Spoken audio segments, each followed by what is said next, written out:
आज की कहानी है परियों का खफिया दरवाजा।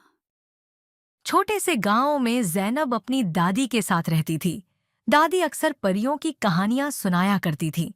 जैनब उन कहानियों पर यकीन नहीं करती थी, लेकिन एक रात ऐसा वाकया हुआ जिसने सब कुछ बदल दिया।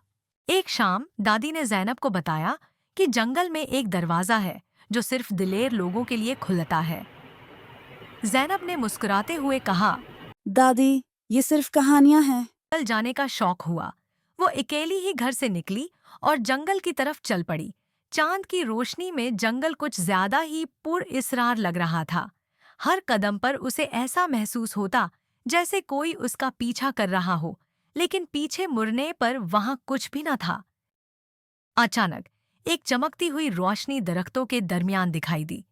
जैनब ने सोचा कि शायद ये वही दरवाजा हो जिसका दादी ने जिक्र किया था।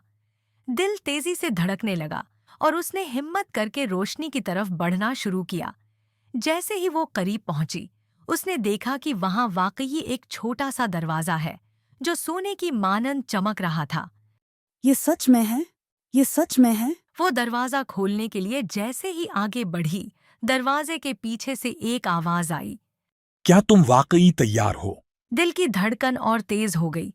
उसने हिम्मत करके दरवाजा खोल दिया। जैसे ही दरवाजा खुला, एक नई दुनिया उसके सामने थी। रंग बरंगे फूल, उड़ती पारियां और जादुई मनाजिर। लेकिन फिर अचानक सब कुछ गायब हो गया। सिर्फ एक पैगाम हवा में गूंजा।